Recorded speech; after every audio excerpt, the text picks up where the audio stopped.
তানিয়া বৃষ্টির ঘটে গেছে এক অমানবিক এবং হৃদয় বিদারক ঘটনা। যার জন্য এত আয়োজন সেই মানুষটাই আজ মৃত্যুসজ্জায়। সার্জারি সফল হয়ে জ্ঞান ফিরে আসলেও দুচোখ মিলে তাকিয়ে থাকা ছাড়া আর কোনো সাড়া নেই তানিয়া বৃষ্টির। তার খোঁজ খবর নিতে ফোন দিলে পরিবার থেকে জানানো হয় কথা বলার মতো অবস্থা নেই তানিয়া বৃষ্টির। দুচোখ মিলে তাকিয়ে থাকা তানিয়া শুধু অপলক দৃষ্টিতে তাকিয়েই থাকেন। তার স্মৃতিশক্তি এখনও স্বাভাবিক হয়নি। সম্পূর্ণ সুস্থতা ফিরে আসতে সময় লাগবে। ব্রেন টিউমার সার্জারির একটা পেশেন্ট সাধারণত 2 মাসের আগে স্বাভাবিক জীবনে ফিরে আসে না। তবে অনেকাংশে রোগীর শারীরিক কন্ডিশন এবং মনোবলের উপরে ভিত্তি করে সময়টা কম বেশি হতে পারে। আবার অনেক ক্ষেত্রে ব্রেইনে আঘাতটা বেশি হলে পেশেন্টের সুস্থতায় দীর্ঘ সময় লেগে যেতে পারে, যার ফলে তানিয়ার পরিবার থেকে জানানো হয়েছে তানিয়াকে কাজের জন্য কেউ ফোন দিয়ে যোগাযোগ করার চেষ্টা করবেন না। তানিয়া সুস্থ হয়ে উঠলে সে নিজে সবার সঙ্গে যোগাযোগ করবেন, কেননা ব্রেইনে সার্জারি করা একটা রোগে নানা ধরনের ঝুঁকি থাকে। এগুলি কাটিয়ে ওঠা বেশ সময় সাপেক্ষের ব্যাপার। অপারেশনের 72 ঘন্টা পরে তানিয়াকে হাসপাতাল থেকে বাসায় ফেরানো হয়। ডাক্তারের পরামর্শ অনুযায়ী বাসায় থেকে চলবে তার দীর্ঘমেয়াদী চিকিৎসা। যদিও তার বিপদের আশঙ্কা কেটে গেছে, তবে ব্রেইনের ক্ষতস্থান সেরে উঠতে সময় লাগবে এবং মস্তিষ্ক স্বাভাবিকভাবে ফিরে না আসা পর্যন্ত নিবিড় পর্যবেক্ষণে চলবে তানিয়ার চিকিৎসা। সর্বশেষ তার পরিবার থেকে জানানো হয়েছে তানিয়া বৃষ্টির জ্ঞান ফিরে আসলেও সে এখনও অসুস্থ।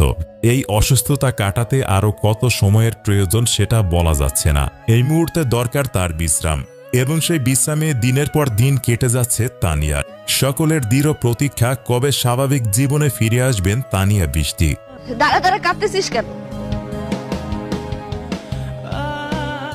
কাঁদুম না, গার্লফ্রেন্ড তো আমার গেছে, জায়গা তো আমি গেছি, তুই তো বুঝবি না। তুই জায়গা, তুই যা। আমার বয়ফ্রেন্ড তো চলে গেছে, যেটা টর্চার না করে আমি থাকতেই পারতাম না, সেও তো আজকে আমাকে রেখে চলে গেছে। বন্ধুরা, এই নাটকের এখন সম্পূর্ণ দৃশ্যটি আপনাদেরকে দেখাবো। যেই দৃশ্যটি, যেই সিনটি দেখার পর পুরো দেশ কেঁদেছিল। হ্যাঁ, আপনাদের চোখেও পানি এসে যাবে। চলুন এই নাটকের সম্পূর্ণ দৃশ্যটি দেখে নিন, ইমোশনাল সিনটি। মাত্র 10 ঘন্টা লেট করছিস, মাত্র। মিনিট হিসাব করলে 600 মিনিট, আর সেকেন্ড হিসাব করলে 36,000 সেকেন্ড মাত্র। তোর আমি বলছিলাম না, তুই যদি 1 সেকেন্ডও লেট করিস তাহলে আমি 1টা বছর বিয়ে পিছাবো।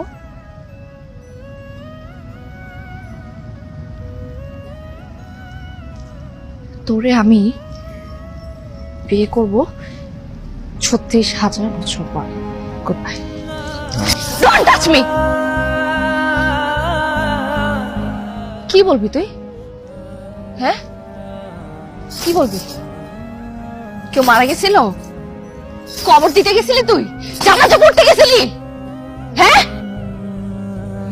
আজকের দিনটাও আমার এইসব শুনতে হবে তোর কাছে? তুই এই মূল্যায়ন করস আমার? ঋতু, আমি তোর অনেক মূল্যায়ন করি, আমার জন্য তুই সবকিছু। হইছে, তোর চাপাবাজি আমি অনেক শুনছি। তুই আসছিস কেন? হ্যাঁ, এখন কেন আসছিস? তুই মরতে পারলি না? তুই মরতি, তুই যাস আমার জীবন থেকে, যা দূর হ, তোরে আমার আর দরকার নেই। ঠিক আছে, যাবো। সারাদিন কুত্তার মতো দৌড়াইছি, বুঝছস? কুত্তা যেমন হাড্ডির জন্য দৌড়ায়, আমি এমনি তোর জন্য দৌড়াইছি। তুই বিশ্বাস কর, আমার জীবনের যত দুর্ঘটনা, সব দুর্ঘটনা কেমন আজকেই ঘটে গেছে, আমি একটা অ্যাভয়েড করতে পারিনি।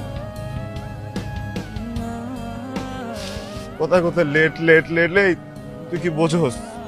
তোর প্রত্যেকটা রিকোয়ারমেন্ট করতে আমার উপরে কি কি যায়, তুই তো খালি কোয়া যাস বেটা। কিছু হইলে লেট, কিছু হইলে লেট, যা, আর জীবনে লেট হইব না। আজকে একদম শেষ লেট করে নিলাম, তুই থাক। যা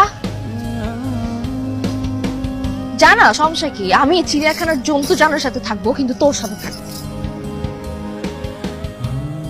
ওইটাই ভালো, তোর লগে জন্তু জানোয়ারই চায়।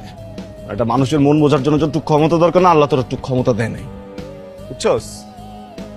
তুই জাগা, হ্যাঁ, তোর যখন মন চায় তুই আমার থাপড়ায় দেস, তোর যখন মন চায় তুই আমার ইনসাল্ট করে দেস, কোনোদিন কিচ্ছু কই নাই। তোর কি মনে হয় আল্লাহ তোর একার হাতে জোর দিছে, আমরা তো জোর নাই রে?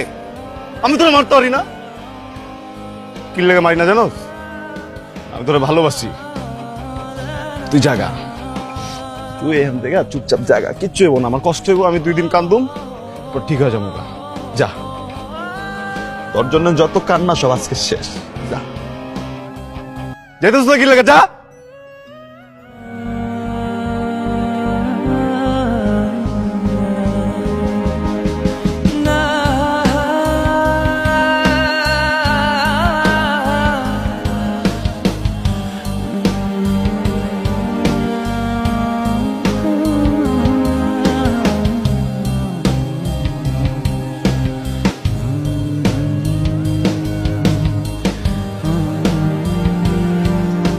দাঁড়া দাঁড়া, কাঁদতেছিস কেন?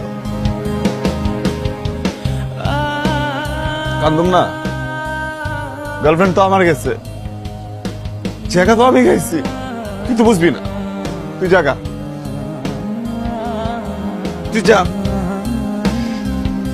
আমার বয়ফ্রেন্ড তো চলে গেছে, যেটা টর্চার না করে আমি থাকতেই পারতাম না, সেও তো আজকে আমাকে রেখে চলে গেছে।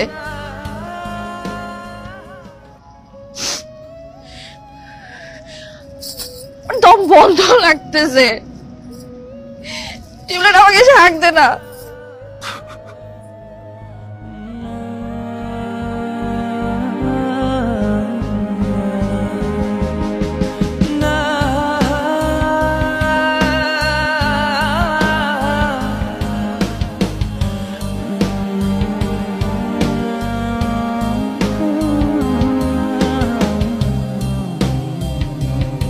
বন্ধুরা, আশা করছি ভিডিওটি দেখেছেন, আপনারা সম্পূর্ণ দেখে বুঝতে পেরে গেছেন এই তানিয়া বৃষ্টি এবং আরশ খানের জুটি। আশা করছি এই ভিডিওটি আপনাদেরকে ভালো লেগেছে। যেহেতু তানিয়া বৃষ্টি এবং আরশ খানের জুটি খুবই একেবারে পপুলার, কিন্তু তানিয়া বৃষ্টি যখন থেকে ব্রেন টিউমার ধরা পড়েছে তখন থেকে সবার মনে একটাই প্রশ্ন যে আরশ খান কি কোনো কথা বলেননি, আরশ খান কি কথা বলেননি। বন্ধুরা, এই আরশ খানের কথার জন্য এবং তানিয়া বৃষ্টির যে তাদের এক লাভ স্টোরি, সেই জন্য এই নাটকটা আপনাদেরকে দেখানো হলো। ভিডিওটি ভালো লাগলে অবশ্যই লাইক করবেন, কমেন্টে অবশ্যই তানিয়া বৃষ্টির জন্য ছোট্ট দোয়া করে যাবেন। ধন্যবাদ।